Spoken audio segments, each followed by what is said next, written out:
confuso el escenario. Uno se pregunta, bueno, ¿a quién beneficia que haya un rumor como este? ¿A quién beneficia que Ana Matilde, una mujer que ven con mucho carácter, una mujer que está dispuesta a llegar hasta el final, ¿a quién beneficia que la pinten llorona, débil, que se bajó? O sea, los estigmas de siempre de las mujeres. Que el que me conoce sabe que esa no soy yo. Entonces, evidentemente hay alguien que quiere deteriorar esa imagen y esa credibilidad con la que la gente ya ha empezado a, de alguna manera, a tenerme en su mente y en su corazón. No. Ya me gustaría saber un poquito en el caso de la matemática, tratando de hacer un poquito de matemática. Yo siento que son muchos candidatos, son 7 candidatos. El que gane va a ganar por un porcentaje, como aquí no hay segunda vuelta, va a ganar por unos porcentajes que yo no creo que van a ser tan altos. Digo, no sé qué puede pasar. ¿Cómo usted considera que puede haber posibilidad de que un independiente gane? Yo sé que me va a decir que sí porque es independiente, pero ¿cómo es esa matemática? Bueno, yo voy a decir que sí, porque creo que es posible. Porque no solamente tenemos que contar la matemática de los que somos independientes o que nunca hemos estado inscritos o que no estamos inscritos en un partido político y que estamos en esta contienda electoral. Yo creo que la intención del voto no se va a saber hasta el mismo día 5 de mayo, porque hay mucha gente inscrita en partidos que ha llegado a un nivel de agotamiento, mucha gente inscrita en partidos que está harta de las cúpulas corruptas de sus propios partidos, que se dan cuenta de los matraqueos esos y los muñequeos. Bueno, ustedes lo escucharon, oyeron al papá, por ejemplo, de Atenas Atanasiades, lo que él reveló. O sea, como una muchacha que se ha ganado su curulo, que tiene la posibilidad de su propio partido, le da la vuelta porque los caciques de su partido deciden que ella no va a correr. O sea, son cosas que fastidian y eso agota a la gente decente que incluso está inscrita en partido.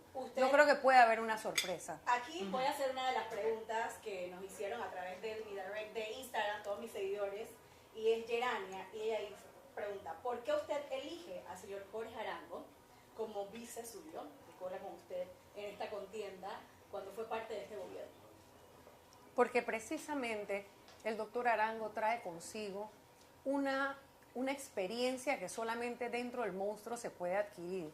E igual que yo, ha tenido la fortaleza de estar dentro. No es lo mismo mirar a los toros desde la barrera y hablar de todo lo que tú vas a hacer, pero nunca has estado allí. Estar allí, entrar al ruedo y no dejarse cornear es otra cosa.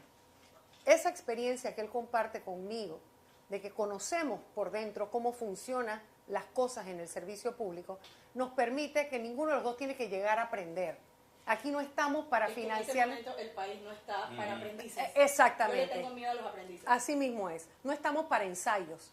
Nosotros necesitamos la certeza de que desde el día 1 se tiene una hoja de ruta trazada y la capacidad por la experiencia, el conocimiento, y eso es lo que acompaña y complementa a Jorge Arango. Otro elemento importante de Jorge Arango, su madurez, ¿no? Haber recorrido un camino exitoso en el que él ha generado empleo, genera empleo. Es un hombre que sabe armar empresas y generar empleo, sin que tenga ninguna mancha, mácula o señalamiento de que se ha robado nada. Eso es importantísimo para mí. La ética, su visión de familia, lo que para él es la familia y lo que él representa.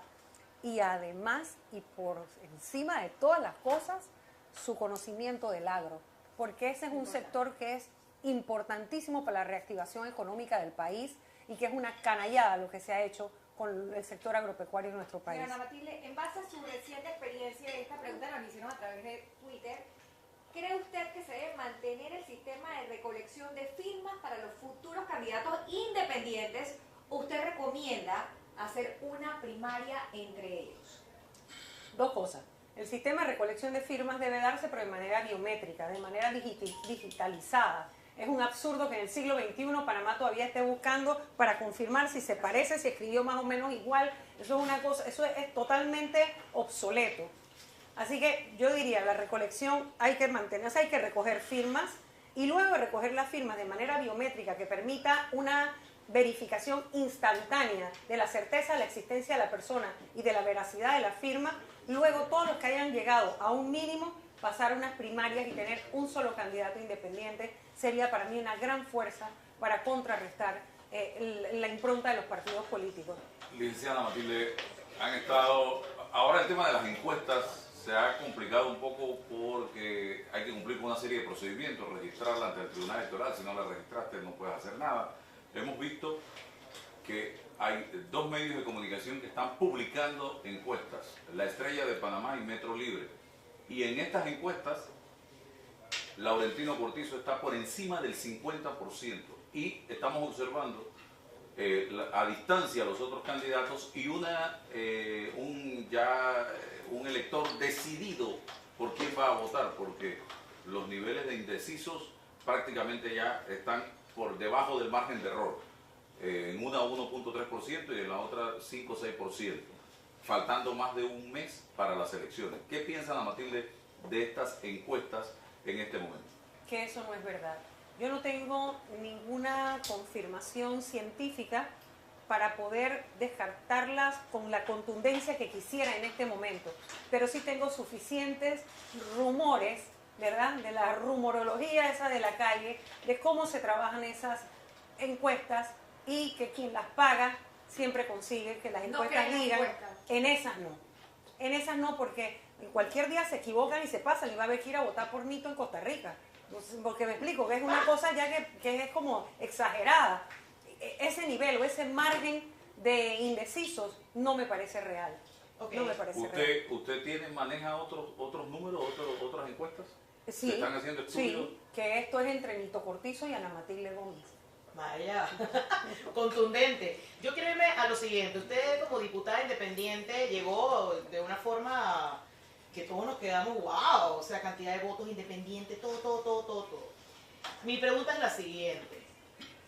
¿Cuántas denuncias hacia sus compañeros diputados, no tienen que haber sido denuncias legales, pero cuántas veces usted dijo algo sobre sus compañeros diputados que está desprestigiada la Asamblea Nacional? Hubo momentos claves en que lo hizo, porque a veces hay gente que dice que Zulay fue la que más denunció a sus compañeros. Sí. ¿Qué le dice a eso? Que no sé si es un tema de cantidad, pero por supuesto que sí lo hice. Yo en la vida he aprendido que con la conducta de uno testimonia y denuncia a la vez, porque precisamente no caer en ninguna de esas prácticas y decirles no, desde la franquicia telefónica, desde la exoneración de impuestos para los vehículos, desde los nombramientos de ese poco de familiares y planillas falsas, de estar nombrando gente para quedarse con el dinero, desde no viajar en primera clase, no aceptar esos viajes inventados de que haga la nota y dígame para que me inviten y esa cosa que da la vuelta. Sí. Y también decirles, publiquen sus planillas, vengan a trabajar, la nota pidiendo que le descuenten a todos los que no van a trabajar. Yo creo que más que eso era entonces irme yo a hacer las investigaciones. Esa es la manera de denunciar entonces a los Es la otros manera diputados. que no es la judicial evidentemente, porque habría que ir a la corte con la bendita prueba sumaria, ¿no? Que eso nadie tiene acceso, salvo el contralor y los que podamos tener, uno pueda tener acceso a desgranar esa planilla para hacer los cruces de que, aquí está la esposa de fulano, porque aquí está el certificado de nacimiento, entonces la nombró el diputado del otro partido, o el de su mismo partido, entonces este le nombra al hermano o a las dos hijas y están aquí. Ese es un trabajo que solamente debe hacer quien tiene la facultad legal para investigarlo, porque si no, pues definitivamente uno viciaría la propia investigación. Esa es la realidad de nuestra Asamblea de Diputados a la cual usted pertenece. Así es. Siendo diputada independiente, yo sé que uno tiene que ser conciliador. Yo pienso que el próximo presidente también tiene que ser conciliador. Si es un independiente el que gana, supongamos que la gran mayoría de la Asamblea no sean independientes, son de los partidos políticos. ¿Cómo va a ser un independiente? Que esa es mucha de la pregunta que se hace la gente, para gobernar, conciliar y sacar adelante este país, que es importante en el próximo periodo, sacar adelante este país. Así es. Yo creo que una de las grandes experiencias que he logrado adquirir en mi vida, sobre todo en mi parte de mi formación política, es pasar por la Asamblea, tener 45 proyectos de ley presentados y que 13 sean ley de la República, sin tener ninguna bancada que me respalde. Es importante. Es un aprendizaje de los consensos. Los consensos se pueden lograr sin nunca ceder los principios. Es decir, hay que aprender, hay que tener la humildad política suficiente para saber que aunque te quieran fastidiar, tienes que tomarte el tiempo para explicar. ¿Y cuál es el otro enfoque? Que la alianza no es con los diputados. La alianza es que si el proyecto es bueno hay que acompañarse del pueblo panameño, porque es el pueblo panameño el que se puede empoderar para exigirle a su diputado, yo quiero esa ley. Yo quiero que eso pase porque eso es bueno para todos nosotros. Y esa es la presión que hace un diputado finalmente votar a favor o en contra. La gente... Todos conocemos a Ana Matilde, quien fue procuradora fiscal, si no me equivoco, y Personal diputada, municipal también. y diputada independiente. Pero ¿quién es realmente Ana Matilde Gómez? Una mujer común y corriente que le están pasando cosas extraordinarias en su vida. Yo soy una ciudadana panameña, hija de 2 panameños, nacida aquí, crecida en los barrios, que fui a la escuela aquí en Panamá, estudié en la escuela? universidad.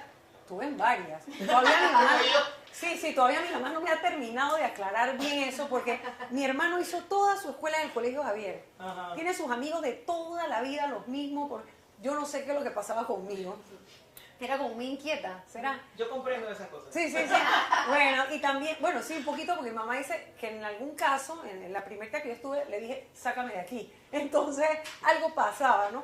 Pero también era por la movilidad propia de nosotros, etcétera. Yo estuve primero en la guardería Niño Jesús de Praga, en lo que ahora es San Felipe Neri, ahí en el casco antiguo. Allí, pues yo Se crió ahí. No, ahí estábamos en la guardería. Ah, ok. Cuando todavía no habíamos entrado al kinder. Después entro en Nuestra Señora de Lourdes, con las hermanas Oblatas del Divino Amor, que quedaban en la finca esa de Gato Pintado, ahí arriba en la loma, que era de los hermanos de la Salle. No sé si ustedes saben eso, así como una finca llena de palos de mango. Todavía Nosotros se tiene- ¿qué? Álvaro, nosotros somos chinos. no se hagan, que Yo no sé ustedes qué no es son eso. tan jovencitos nada. Allá quedaban atopintados esa loma así bien bella, bueno. Y después terminé la primaria en María Auxiliadora porque no teníamos la posibilidad de llegar hasta la casa al mediodía, así que necesitaba entrar en un colegio que hubiera almuerzo, o sea, que hubiera semi-internado. Yo allí me quedaba todo el día, almorzaba en la escuela y mi papá cuando salía del trabajo en la IBM, que quedaba en la Avenida México, entonces yo caminaba allí, lo esperaba hasta que él terminaba el trabajo y ya nos íbamos para la casa. Hay... Después, no terminado. Sí. Ah, ok. Son varias Entonces, para casa. escuelas. Son varias. Me fui para casa ese día. Entonces, luego, mi mamá trabajaba en el Ministerio de Desarrollo Agropecuario cuando el general Torrijos traslada el Ministerio de Desarrollo Agropecuario para Santiago de Veragua. Y me toca ir a la Normal de Santiago. Y entro a la Normal de Santiago y es una cosa monumental. Usted entra a la Normal y usted queda impresionado desde los mosaicos hasta las columnas. Eso es una cosa... Quedaba impresionado. Sí, Hoy está claro. bastante deteriorado. Bueno, eso hay que meterle la mano porque de Totalmente. verdad que eso hay que recuperarlo. Pero entonces, evidentemente, eso no funcionaba. Yo recuerdo esta escena siempre en el Parque Porras. Todos los domingos tomábamos un bus amarillo de letras negras que llevaba a todos los empleados que vivían en Panamá para Santiago. Entonces, nosotros nos despedíamos de la ventana de mi papá y mi hermano, y mi mamá, mi hermanita y yo nos íbamos para el interior. Pero realmente, una familia dividida no funciona. La familia tiene que estar unida para salir adelante. Así que a mitad de año venimos para Panamá y entonces me hacen el traslado para la Normal Rubiano. Ese que está en San Miguelito, ahí por donde está el Extra, que tú bajas una loma así. Oye, quedé en el Z3. Imagínate si había viaje. Tú sabes que el abecedario es de la A a la Z. Y yo quedé en el El salón Z3. Z3. Así es. Mío. Imagínense el volumen y la realidad tan distinta que me toca ver allí. Yo viajaba en bus, en transporte colectivo, ya vivíamos en Milla 8, camino a las cumbres, así que yo salía porque tenía en el turno vespertino, que es el que hubo cupo vespertino y Z3. Así que agarraba el bus ahí en la Transísmica y me bajaba porque era una línea recta hasta llegar ahí a San Miguelito. Y fue una experiencia para mí también, wow, tremenda, las cosas que yo vi ahí, la gran diferencia cuando tú vienes de una escuela particular y entras a una escuela oficial o pública. Tenía incluso una compañerita de 13 años que ya había abortado, y profesor de matemáticas.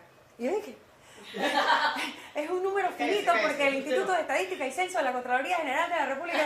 Todo el mundo dice,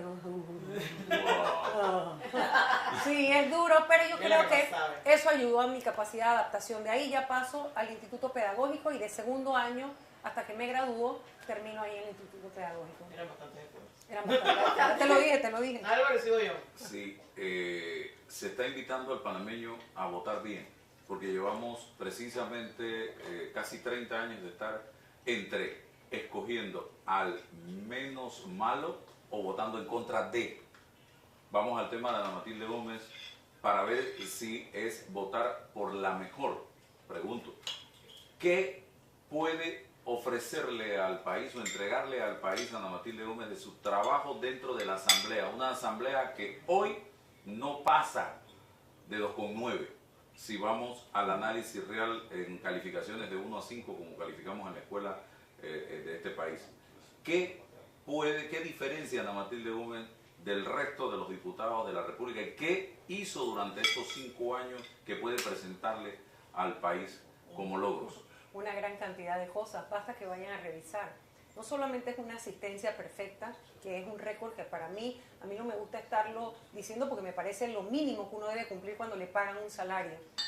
Pero no solamente es la responsabilidad de ir a trabajar, sino de hacer el trabajo a conciencia.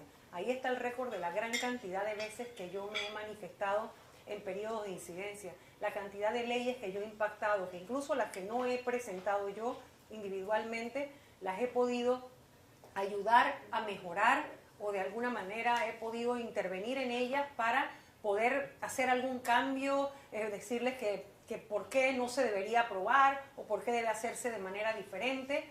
Así que, y por supuesto, las iniciativas legales, los proyectos presentados, todo el trabajo que se ha hecho.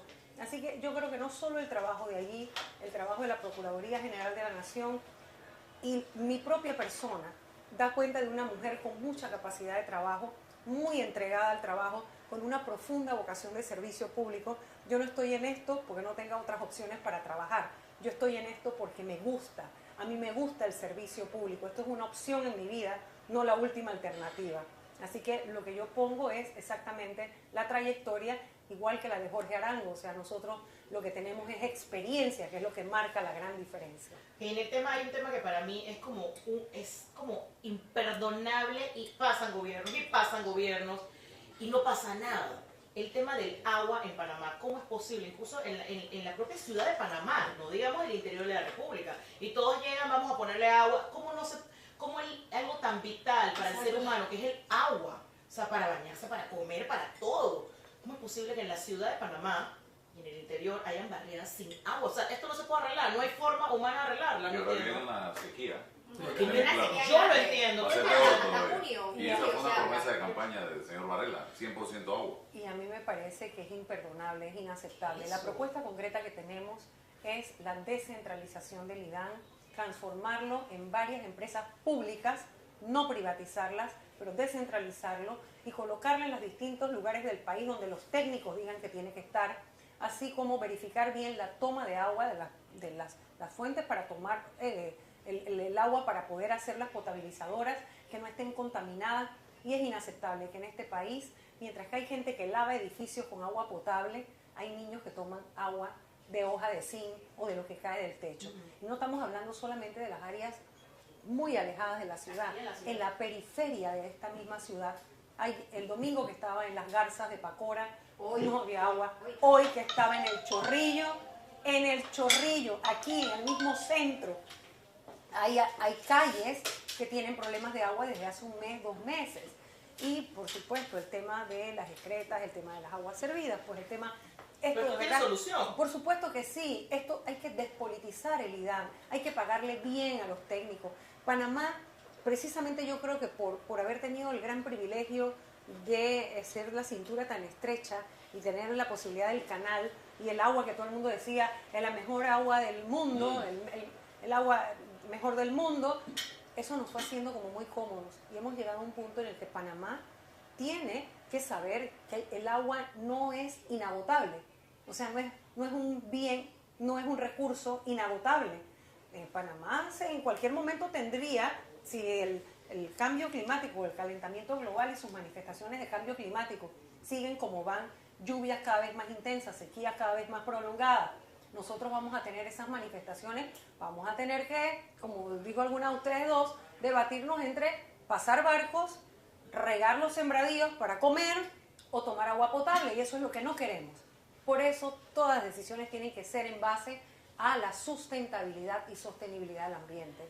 Okay. ¿Por qué? Yo siempre le pregunto a alguien quiere ser presidente.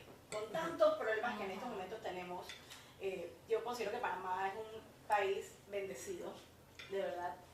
¿Cuál sería su prioridad dicen que el que mucho aprieta, poco abarca, pero de llegar a la silla presidencial, con toda la experiencia que usted tiene junto a su equipo de trabajo, ¿cuál sería la prioridad apenas se siente en esa silla presidencial de llegar a ser escogida por el pueblo panameño? La transformación de la educación y el combate frontal a la corrupción. Que son dos cosas. Que son dos cosas que inciden directamente en el resultado de todas las demás. La formación del capital humano, no dejar a nadie atrás y combatir todos los actos de corrupción desde los distintos escenarios, respetando la separación de poderes, sí, y por supuesto llamando una constituyente, porque en este país necesitamos regalarnos ya la refundación del Estado. Alguien decía hoy, Diego de Ovaldía, si no me equivoco, en su cuenta de Instagram, que la Constitución está hecha para avalar sinvergüenzas, que la Constitución hoy por hoy permite muchas cosas que la lógica me indica que no deben estar pasando y que están ocurriendo en este momento. Mientras se hace una constituyente, ¿eso no pararía un poco el país? ¿No tendría al país un poco de tensión? En lo absoluto, si se hace ordenada, bien convocada, con la gente que sabe lo que hay que hacer, con un proceso financiado desde el poder, bien reglamentada, para que nadie que haya salido electo pueda ser constituyente. En esta última elección, nadie que haya ocupado cargos públicos en los dos últimos periodos, y así usted va poniendo las reglas de lo que quiere, pero que sea inclusiva, que sea participativa. Tenemos que hablar entre los que no nos decimos lo mismo, porque por estar hablando entre los que nos decimos lo mismo, no resolvemos los problemas de los que no les pasa lo mismo que nos está pasando a nosotros. A ver, ¿cuál es la diferencia de usted con los otros candidatos políticos? ¿Qué me convencería a mí o a las personas que están viendo a través del Instagram, del Twitter, del Facebook, que yo votaría por usted en estas elecciones? La diferencia en primer lugar es que soy mujer. Soy la única mujer de la papeleta. ¿Lo hace difícil? No hay nada que una mujer cuando se lo decide no lo pueda lograr. Y lo saben todas las que son madres y todas las que han tenido que sacar adelante su familia. Con el respeto del caballero que está aquí, él sabe también, Soy hijo, esposo y padre. él sabe que es hijo, esposo y padre, y que en la familia, si tú sacas adelante a una madre, sacas adelante a la familia entera. Eso sería en primer lugar. En segundo lugar, mi experiencia. Yo no estoy diciendo ni hablando de cosas que yo voy a ver si las hago así o no, o que tengo que complacer. Yo no sufro ni padezco de tratar de quedar bien con todo el mundo, ni de decir lo que la gente quiere oír para quedar bien. Yo tengo la experiencia, tengo el equipo de trabajo, tengo la estructura política, porque tenemos más de 300 candidatos a nivel nacional, aun cuando los están bombardeando y los andan correteando para buscarlos, para ofrecerles plata, de que esa mujer no te da nada, que te va a pagar. Bueno, ojalá me dijera. ¿Cuánto ofrece? Bueno, eso es lo que yo quisiera saber, porque yo esperaría que la gente supere que no debe haber precio, que se mantengan, que resistan. Ya es poco lo que falta, un mes. Visiten a la gente, olvídense de esos banners y de la otra propaganda y que no tengo gorra y no tengo suéter. Olvídense de eso. Así que yo diría que hay mucho que ofrecer, mucho por lo que la gente puede apostar y sabe que lo que Ana Matilde Gómez dice es porque Ana Matilde Gómez lo va a cumplir. Ok, usted, una de sus épocas vividas fue vinculada a la justicia de este país como procuradora. Mi pregunta va en la dirección de la seguridad. ¿Qué hacemos para de una vez por todas darle más seguridad a este país? Y en materia de justicia también se ha cuestionado severamente el sistema penal acusatorio por parte de la población panameña, porque no confían en ese sistema. La percepción que hay es que deja en libertad a la gente, muy garantista. Hay que corregir rumbo en ese sentido y qué hacer para frenar los altos niveles de delincuencia que la gente percibe en la calle, principalmente en hurto y robo. Sí. Todo tema que es multicausal necesita una atención multidimensional. ¿Qué quiero decir con esto? No se puede resolver el tema de la seguridad si no se resuelve, por ejemplo, el de la educación. ¿Por qué? Porque una de las cosas más tristes, dolorosas, la concesión más humillante que este país le hace al crimen organizado y a la delincuencia es que nuestros jóvenes, 6 de cada 10 panameños abandonan la escuela antes de terminar. Todo el que no se educa y abandona la escuela y anda por ahí en las esquinas, en las calles, es presa fácil, es mano de obra barata para la delincuencia, para las pandillas. Si a eso usted le suma que tenemos en Panamá un desempleo que va por el 6%. Pero además del 6%, cuando usted le pone rostro de mujer, el desempleo es de 7.5%. Pero si es entre los jóvenes entre 15 y 24 años, es 16.5%. Vaya sumando, si no hay educación, si no hay trabajo, si hay un 40% de los panameños en la informalidad, viendo a ver qué hace, si hay migración irregular, ¿verdad? Vaya sumando todos estos factores y encima tiene una policía tal vez desmotivada o tiene un perfil que no se ha levantado de la delincuencia común. Hay que poner en los barrios los policías para que con un grupo de policías de barrio se estructure la seguridad de la gente con la gente. Hay que conocer el perfil de cada barrio. Aquí viven personas de tercera edad, aquí viven más mujeres solteras, aquí viven hombres que trabajan todo el día, hay muchos niños que llegan a tal hora. Todo ese perfil es un levantamiento que hay que hacer para poder ofrecerle seguridad a la gente. Más luminarias, por supuesto, hay calles en las que caminar... Hay calles en las que aquí caminar es peor que Ciudad Gótica. Esto es una cosa impresionante. ¿Quién puede andar seguro así? Y además mucha tecnología. Hay que seguir con el tema de las cámaras. El sistema penal acusatorio sí hay que revisarlo, no porque el sistema sea malo, sino porque precisamente la decisión que se tomó, Panamá entraba más tarde que prácticamente todos los países de América Latina, porque esta es una reforma de toda la región. Y Panamá era uno de los últimos países y se decía, y dijimos en ese momento, oye, hay una gran ventaja. Tenemos la experiencia vivida por los demás y además hacerlo de manera escalonada, como se decidió hacerlo, permitía ir de las zonas de menor conflictividad a las de mayor litigiosidad. Eso nos iba a permitir en el camino ir haciendo los ajustes. Bueno, esos ajustes no se hicieron. Esa es la falla del sistema. Uno, que era un cambio cultural, tanto de el actor, o sea, los ciudadanos que usan el sistema, los usuarios del sistema, como los actores operarios del sistema. Había que cambiar la cultura. Sistema penal acusatorio era justicia, no es cárcel inmediata, pero sí certeza del castigo. Y eso es lo que teníamos que llegar. Lamentablemente nosotros tenemos mucha gente con casa por cárcel, que son los delincuentes de cuello blanco, la gente que se ha llevado un montón de dinero, y esos son los castigos de verdad ejemplares que teníamos que dar para que no permeara de allí para abajo más delincuencia común, porque la gente dice, bueno, si este roba, yo robo también, ¿no? Y todo el desgreño que eso trae en una sociedad que deja de creer en sus instituciones. Así que se necesita fortalecer la institucionalidad. Ok, usted hablaba de... Pero además, eso, reacción rápida, equipamiento. La gente tiene que poder llamar a un número donde no te van a contestar como te contestan ahora. No hay carro, llame otra vez. Te estoy diciendo que se está metiendo por la ventana. Cuando que no contestan, eso es lo peor. Usted habla de una policía desmotivada, pero yo le quiero hablar de quiénes estamos realmente desmotivados, la clase media de Panamá. Y antes, permíteme un momentito, porque lo que quiero decir es que no es... Pero es que yo no hablo solamente la desmotivación, la motivación de un servidor público que da la vida por nosotros no viene nada más por el salario, sino porque no se politice la institución, que no se meta la mano de la política ahí, se respete el escalafón. Eso. Entonces, cuando tú metes gente por la ventana, tú estás desmotivando a todo el que está adentro que está tratando de hacer carrera. Y tú tienes que pensar que hay veces que ellos no ven a su familia. Y es gente que vive exactamente donde están también los delincuentes. Y que está dañando su vida. Exactamente. Entonces, todo eso hay que verlo de manera integral. Ahora sí, dos preguntas.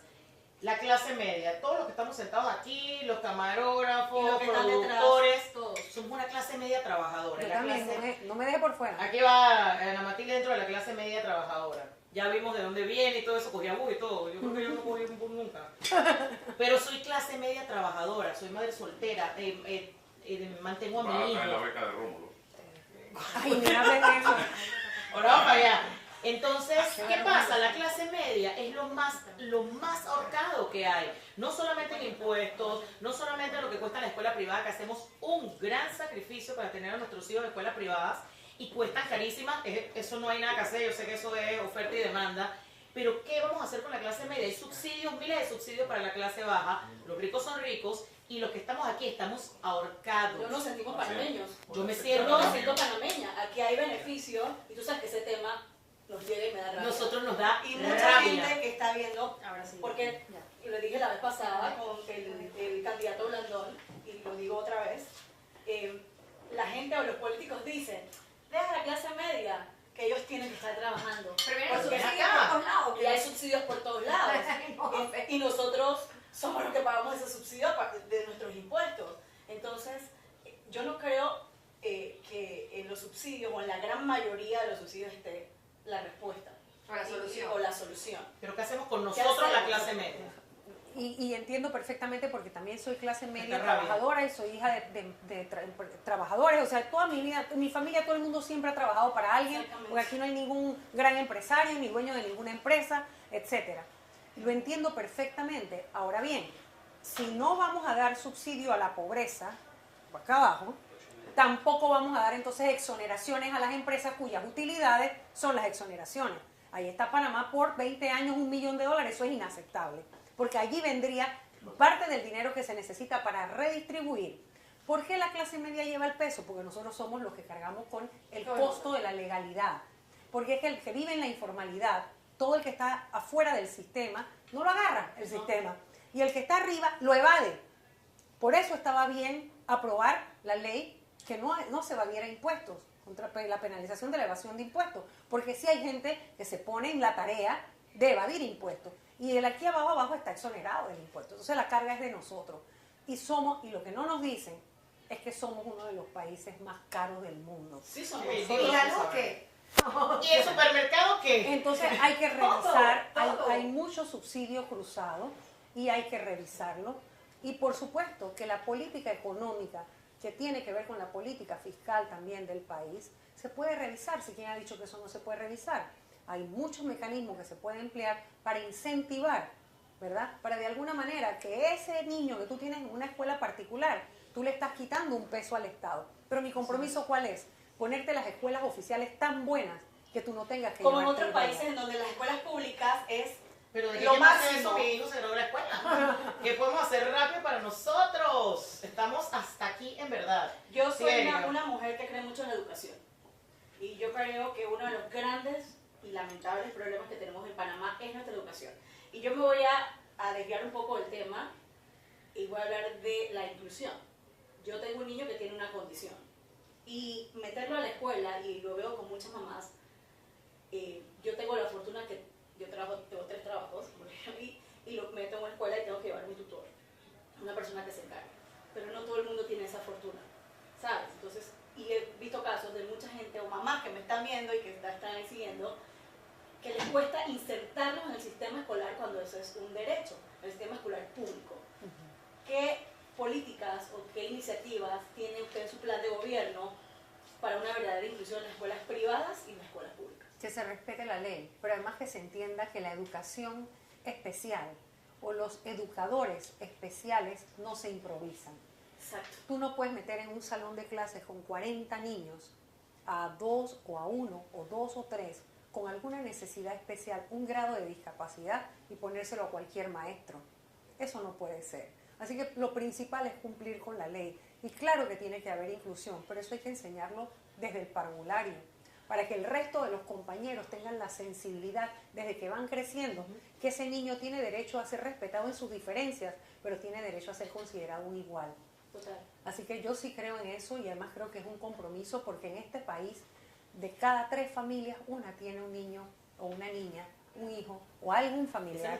Sí, y que representa más gasto, porque es un más gasto en medicinas, en terapias, y en todo lo que No, pero involucra además una condición. y no solo en eso, sino en el costo de oportunidad que se pierde, porque siempre alguien en la familia tiene que dejar de trabajar o trabaja menos horas Totalmente. o deja un par de trabajitos que puede hacer porque tiene que regresar a cuidarlo. Y la idea, tenemos que tener mecanismos de atención a los hijos para que las madres nos incorporemos de verdad al desarrollo del país. El país está perdiendo, estos son estudios del Banco Interamericano de Desarrollo, el 50% de su potencial porque no ha logrado incorporar al 50% de la población realmente a la economía y a reactivar la economía del país. Hay una pregunta nada más de la Estrella de Panamá que me acaban de hacer en Facebook, que la Estrella de Panamá también está unido a esta transmisión. usted. Pero pueden hacer las Y preguntas nos van a hacer a aquí, través vamos a hacer también. repito para que nos Y pregunten. dicen por parte de la Estrella, están preguntando que le consulte a la Matilde qué va a hacer para reactivar la economía del país. Estamos pobres. Sí, varias cosas. Hay pobreza. Hay pobreza. Sí, varias cosas simultáneamente. Una de ellas, por ejemplo, el sector de la economía que más empleos directos da es el sector agropecuario.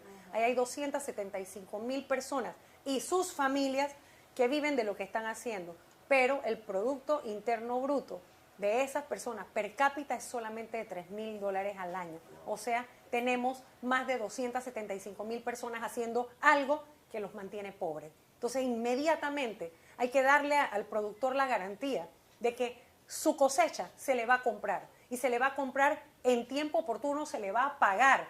Desde que siembra tiene que saber que el Estado va a comprar. Con un gobierno de Ana Matilde Gómez o liderado por Ana Matilde Gómez, todas las escuelas, hospitales, las cárceles, todas las compras del Estado serán del Producto Nacional. Eso inmediatamente garantiza que el productor sabe que se le va a comprar su cosecha. Y también propuse en aquel debate, voy a crear el fideicomiso agropecuario de uso múltiple. ¿Sí? ¿Por qué? Porque podemos hacer perfectamente el pago en efectivo inmediatamente en todas las sucursales. Porque demora, del banco. demora, Claro, demora 3, 4 hasta que los meses. quiebran, Claro, hasta que los quiebran. claro. No sirve de nada que les demos tecnología, máquinas costosas, que nosotros los acompañemos, créditos blandos. Nada de eso sirve si usted no le compra la cosecha. Y que pensemos en el pequeño productor también. Porque el pequeño productor necesita que revisemos los rubros que él siembra. Ñame, otoe, maíz. Hay que revisar también por qué si otros rubros reciben un trato preferente, qué está pasando con este otro pequeño productor que a punta de ñame, de yuca, de otoe, está educando a sus hijos. Así que eso hay que revisarlo, eso hay que inmediatamente Bueno, sí, exacto. pagarle a tiempo. Y por supuesto no es solo allí, hay otros elementos. Hay que Capacitación. pero hay que sacar a la gente que está en la informalidad. ¿Cuál es la propuesta? Aquí el desempleo, ya les dije, cuando se trata de jóvenes entre 15 y 24 años, está por arriba del 15%, está en el 16 tanto por ciento. ¿Cuál es la propuesta? A los jóvenes ofrecerles el programa o un programa que se llama Trabajador Aprendiz, para que en asocio con el sector privado, 50% lo paga la empresa, 50% del salario lo paga el gobierno por un periodo de 1 año para que pueda realmente adquirir esa experiencia y sobre todo los que están por debajo de 35 años y que es su primer empleo, con una especie de beca. Pero también tenemos otra propuesta y es la del profesional aprendiz. En este país al año se pueden estar graduando, digamos, unos 20.000 jóvenes de las universidades. La propuesta es, por 1 año, ven a trabajar al gobierno con un salario de $800, ¿verdad? Que te permita que cuando tú vas a buscar trabajo te pregunten qué experiencia tienes. ¿Cómo va a tener experiencia si no les dan oportunidades? Pero la idea es que ese joven se convierta en su propio empresario, en un pequeño empresario, o que después se inserte en el mercado laboral, ofreciéndoles que paguen una cuota al seguro social más baja, pero que cotice para que inmediatamente sea sujeto de crédito, cosa que no está ocurriendo ahora. Esa propuesta que tiene que ver con la generación de empleo, crear esa gran posibilidad de un programa de generación de empleo, va a ayudar a bajar, primero, esos 119.000 que ni estudian ni trabajan, que la mayoría son mujeres, son las estadísticas del país, ese 40% que está en la informalidad y que eso está golpeando al seguro social y que por supuesto eso los hace que ni son sujetos de crédito ni tampoco consumen. Y usted, para reactivar inmediatamente la economía hay que posibilitar el consumo. Creo también que es importante que a los jubilados de más de 65 años les vamos a eliminar el pago del 6.5% al programa de enfermedad y maternidad, para que eso inmediatamente le ponga dinero que tienen que estar siempre los pobres viejitos escogiendo entre comprar medicina o comprar comida. Eso inmediatamente los va a ayudar. Eso no significa que no vamos a revisar todo el tema del seguro social, que es inminente, con una ley de indexación, es decir, ir aumentando las jubilaciones a la medida que aumenta el costo de vida y también tener una pensión mínima digna, porque hay gente que cuando se jubiló se pagaban salarios de hambre. Así que eso es importante atenderlo y tenemos la propuesta por escrito y es sin aumentar la edad de jubilación, sin aumentar las cuotas y sin reducir el pago de las pensiones. Disculpe, vienen preguntas de ellos dos, pero ya que hablo de medicamentos, no me meto una rapidita. ¿Qué propuesta tiene? Me la mandan también por Facebook y me interesa mucho, para atención y medicamentos para pacientes con enfermedades crónicas. Y venía un poco también de la mano de lo de Erika, porque la gente no tiene idea de la cantidad de gente con enfermedades crónicas en Panamá y que las medicinas simplemente no hay. ¿Te imaginas el dolor de ese padre de familia, el dolor de esa abuelita? O sea, no tiene la medicina No que hay se hace. insulina. Y conozco casos, en estos días un caso de un joven que como no había insulina, no comió en todo el día. No, hombre, no, ¿qué Porque es si eso? comía, se les podía subir el azúcar. Imagínate tú el nivel que estamos en este momento en este país, un país de 24 mil millones de dólares de presupuesto. Así es. Así es. Bueno, tuve la gran dicha de reunirme con los gremios de los de enfermedades raras y ellos tienen una propuesta y es muy clara y además hay que romper el oligopolio de los medicamentos. Y en este país tiene que haber la posibilidad de que si usted quiere traer medicinas y son de calidad y de buen lugar, tráigalas y compita. ¿Cuál es el problema? ¿Por qué tiene que ser concentrado 2 o 3, los mismos de siempre, para ponernos de acuerdo? Claro, porque entonces él y yo vendemos el mismo tipo de pastillas. Usted, el Seguro Social, abre el concurso, entonces él y yo nos ponemos de acuerdo y ninguno de los dos se presenta, porque nos iban a comprar la Tilenol, por ejemplo, a 2 centavos, es lo que salió en la licitación. Pero si nosotros nos aguantamos, usted inmediatamente dice, se declaró desierta y llamas a la compra directa. Ah, entonces se la compra él, pero se la compra en 17 centavos, entonces ganas tú, gana él y gano yo. Esa es la maleantería que está pasando, entre otras, con los medicamentos. Así que definitivamente eso lo vamos a atender y lo vamos a resolver porque no tengo ningún tipo de atadura con ningún grupo ni empresarial, ni económico, ni político que me impida hacer lo correcto. Así es. Ok, dice aquí, es que estoy leyendo, voy a tratar de ver. Bueno, Álvaro, A mientras. ver, dice, ¿cuál es el plan de acción? Dice José Urbina, dice, ¿cuál es el plan de acción inmediato para evitar el procedimiento burocrático de la compra de medicamentos? Bueno, la acción inmediata es usar el sistema internacional de compras como el que sugieren las Naciones Unidas, la compra a través de un OPS.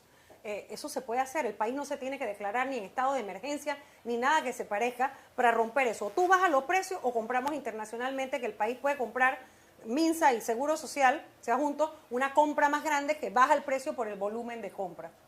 Faltan 96 días para que concluya el Álvaro, Dios mío, ¿qué es esto? gobierno del señor Varela, Ay, el Dios que yo he mío. denominado el quinquenio perdido,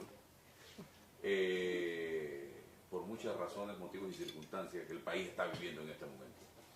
Y hace unos días escucho a un presidente de la República decir que lo están chantajeando. ¿Quién puede saltar? O sea, ¿quién puede chantajear al hombre que más poder tiene en este país? Pero no dice nombres. Lo mismo ha pasado en ocasiones anteriores cuando ha hablado de diputados vinculados al narcotráfico, sin mencionar nombres, cuando ha hablado de que está recibiendo amenazas. ¿Qué está pasando en este país? ¿Cómo un presidente se expresa de esa manera así alegremente?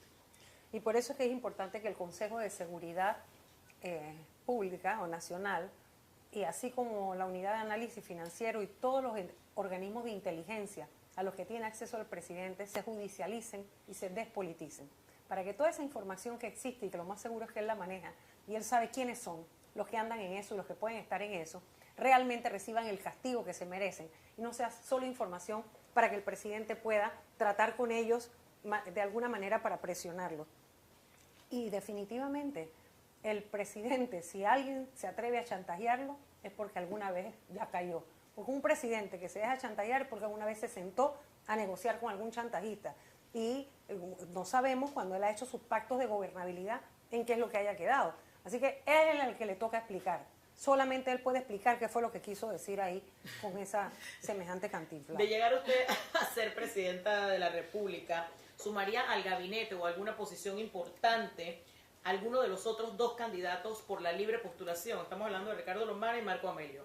Por supuesto que si ellos tienen experiencia, tienen el conocimiento y les interesa, muy bien se puede conversar, porque todo el que tiene algo para aportar al país sin ningún tipo de atadura política ni económica y que tenga una visión compartida, porque es que uno no trae a un gabinete a alguien que le va a venir a hacer un grón, a que va a venir a estar petardeando todas las propuestas si uno tiene un corte social, si uno tiene un interés por impactar socialmente en este país para sacar a la gente de la pobreza en la que está. Tú no vas a traer a alguien que simplemente, si yo no creo en las importaciones en tiempo de cosecha, ni desmedidas, ni que sean complementarias y solamente de aquello que no se produce aquí, alguien que va a estar por debajo haciendo cosas distintas para favorecer a los importadores. O sea, en el entendido de que cuando se comparten visiones y hay una misión clara, se puede conversar y se puede, por supuesto, complementar el trabajo. Pregunta, ¿quién financia la campaña de Ana Matilde Gómez? La campaña de Ana Matilde Gómez tiene dineros que vienen, uno del financiamiento oficial, $192,000, que fue el resultado de un dólar con 46 centavos por cada firma válida, y las donaciones que hemos ido recibiendo, que todas están públicas y el tribunal está allí, son diferentes personas. Sí, se pueden ver y además ahora, por lo que aprobamos en la asamblea, cada mes el tribunal puede venir y revisar, y hasta la cuenta, ellos pueden hasta entrar en la cuenta. No hay ningún poder económico detrás de Ana Matilde Gómez. No, personas comunes y corrientes que uno le toca la puerta y algunos te dan $2,000, otros te dan 5, otros te dan, y otros te dicen, no te voy a dar porque si uno no gana, entonces resulta que si gana el otro se pone bravo y me manda la DGI, y todavía estamos en este país en semejante cosa. Así que imagínese usted, yo pensé que eso yo no lo iba a escuchar ya más. Después de la salida del cambio democrático, yo pensé que ya no íbamos a escuchar más eso, del miedo a que te tiren la DGI o que te tiren a la Caja del Seguro Social. Y lo que yo digo siempre, el que no la debe, no la teme. El que le da miedo que le tiren la DGI porque algo enredado tendrá. Porque si no, ustedes simplemente que manden a quien quieran mandar. Juan Seili nos pregunta, ¿qué haría con el sistema de transporte público? No estamos hablando de las grandes ciudades, sino más bien de las comunidades. ¿Qué haría usted para cambiar Cuando eso? dicen en las comunidades es tener la posibilidad de que haya rutas alimentadoras desde las barriadas hacia los grandes servidores de autos. Eso es lo que yo pienso que se debe hacer. Y sobre todo, creo que eso se puede municipalizar también. Es que en este país los municipios no se han empoderado como lo dice la Constitución, ni como bien merecen. Yo creo que las grandes ciudades, donde ha habido verdadero desarrollo, los municipios asumen la basura, asumen el transporte y dicen, aquí, en mi municipio, hay rutas con frecuencia, transporte seguro, a tiempo, no sé qué, etcétera, etcétera, digno, etcétera. Porque se empoderan los alcaldes. Eso puede ser. Eso está ahí en la Constitución y nadie lo hace. Así que lo principal sería nombrar a alguien que valga la pena en el transporte, nombrar a alguien que sepa, despolitizar la institución para que en realidad haya una visión de país. Y ya hay escritos por allí de expertos, la Cámara de Comercio, otros, se han estado metiendo en el tema de la movilidad urbana y su solución. Y yo creo que yo no tengo por qué saber todo. Yo lo que tengo es que rodearme de la gente que sabe y respetarlas lo suficiente para que dejarlas hacer lo que saben hacer. ¿Qué haría Ana Matilde Gómez con los magistrados de la Corte Suprema de Justicia? ¿Barrería con ellos? Ana Matilde Gómez cree en una constituyente y que a través del proceso constituyente se interrumpan todos esos periodos para que haya la posibilidad de nombramientos en los que yo no tenga absolutamente nada que ver. No quiero magistrados y que el magistrado de la presidencia, los magistrados del periodo de tal, los magistrados, no.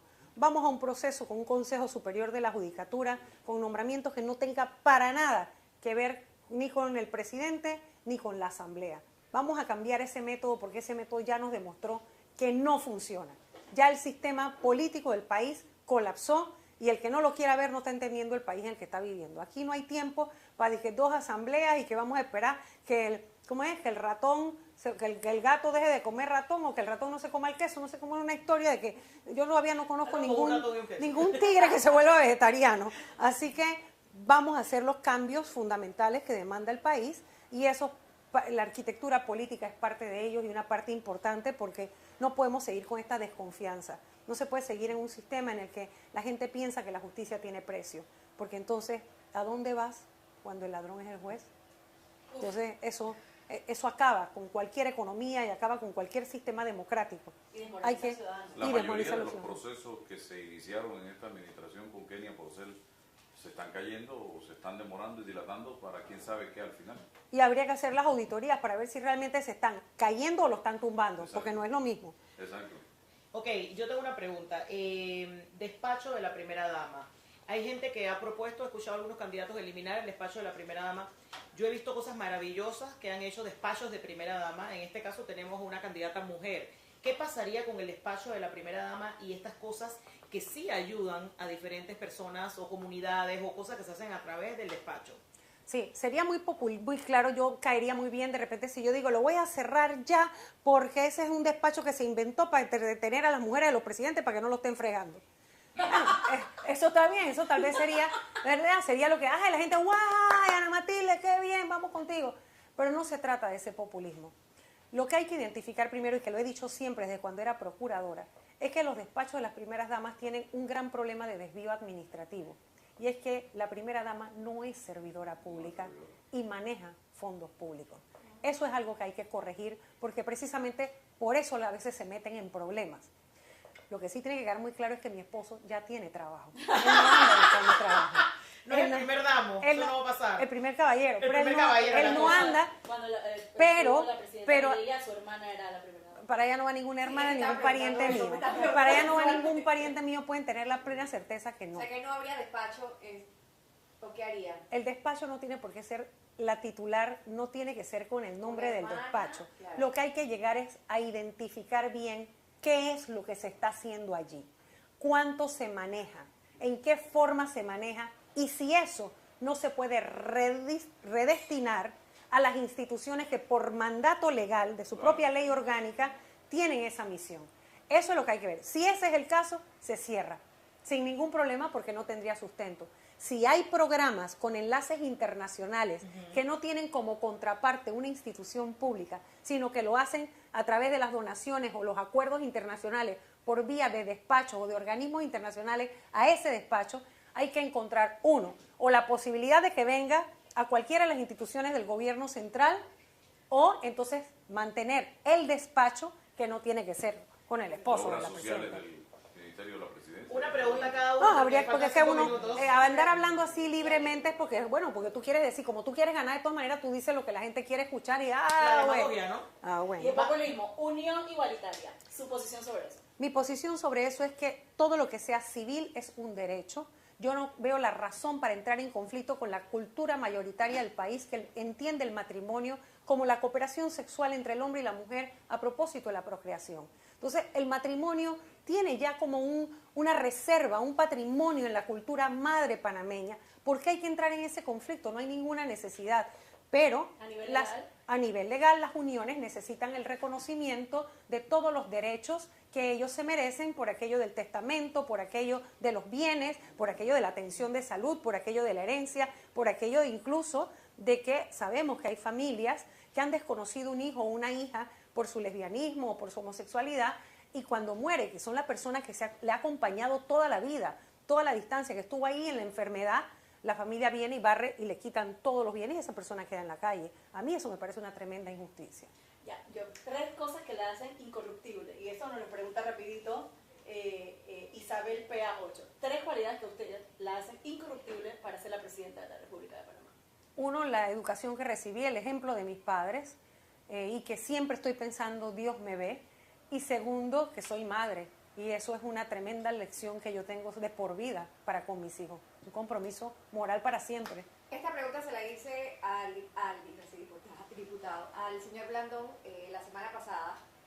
Yo no la vi. No, pero tenía que verla Muy porque buena, muy te buena. la voy a hacer a ti. Porque yo creo que todos queremos saber, yo creo que los panameños que están en casa quieren conocer quién va a formar tu gabinete. Es muy importante las personas que vas a elegir y que van a estar junto contigo para trabajar en estos 5 años si eres la presidenta de Panamá. Te voy a poner fácil, 2. No más de 2. Mira, Si te- me dices 5, yo feliz, ¿no? sí, sí. ¿Cuál es la diferencia que tú le hagas esa pregunta a alguien de un partido político y a un independiente? Te voy a mencionar esos dos nombres. Esperaría no correr el riesgo de afectarlos a ellos en su trabajo, pero, hey, amigos, estamos a un mes y vamos a ganar. Decisiones. Ahí está. Ministro de Economía. Ministro de Economía. Ese es el que yo quiero Ministro saber. de Eso, Economía, ministro de Economía va a salir de los gremios porque lo que necesitamos es esa constante y buena relación con el sector privado. Y en este momento es vicepresidente de la PEDE y su nombre es Felipe Argote. Ahí tenemos- Amigos, ahí tenemos- amigos, me pusieron bajo Miedo, presión. miedo. Pero, Sí, Contralor pero de la decirte, República es no. sumamente importante. Ella no lo nombra. pero es que mira, Sí, yo sé ahí que hay no. una distorsión, ahí hay una distorsión con la que No, yo nunca he hombraría. estado de acuerdo. El Contralor de la República dice la Constitución que lo elige, que lo nombra la Asamblea Nacional. Ajá. Y mi pregunta es, ¿por qué siempre los presidentes han querido controlar a los contralores? Si tú nombras un contralor correcto y tiene la capacidad, esa persona no debe nunca prestarse para petardear No o importa bloquear quién el lo nombre, gobierno. O sea, al Exacto. final. La persona, sí, pero es que también lo que tenemos es que limpiar esa asamblea un poco, porque evidentemente tampoco queremos una persona ahí que se preste a los juegos de la asamblea y que en realidad vengas a petardearte el gobierno. Pero, ¿cuál es la diferencia? Que alguien de partido político, si está inscrito, no importa que después lo bajen y no sean y hayan usado su nombre, que ya ha contestaron cualquier cosa. Entonces, para un independiente, la persona todavía dice, bueno, porque si tú dices ahora yo estoy trabajando, yo no quiero renunciar todavía y me van a sacar. Entonces, un poquito de paciencia, pero estoy cada vez más convencida de que antes de las elecciones los vamos a mostrar.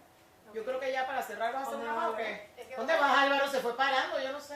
Que se Ah, nos ¿quieres está acabando preguntar? el tiempo. Mira, una pregunta superficial, aquí ya para terminar. Usted sabe cómo es la cosa, No los hubo ni memes. una superficial. Yo voy para allá.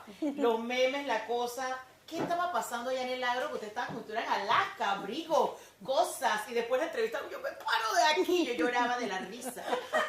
¿Qué estaba pasando? Tenía mucho frío, tenía mucho Hay frío. personas que son bien violentas. A mí me pasa en el Ahora, estudio que tocan. No, y además, todo el que me conoce a mí sabe, por ejemplo, cuando yo tuve audiencias con jurado de conciencia, 9 audiencias de homicidio, recuerdo que en paz descanse la magistrada Sandra Huertas de Icaza, ella se moría de la risa porque ella, como tenía cáncer, ¿no? Y iba a sus quimios y demás, ella mandaba a poner el aire fuertísimo.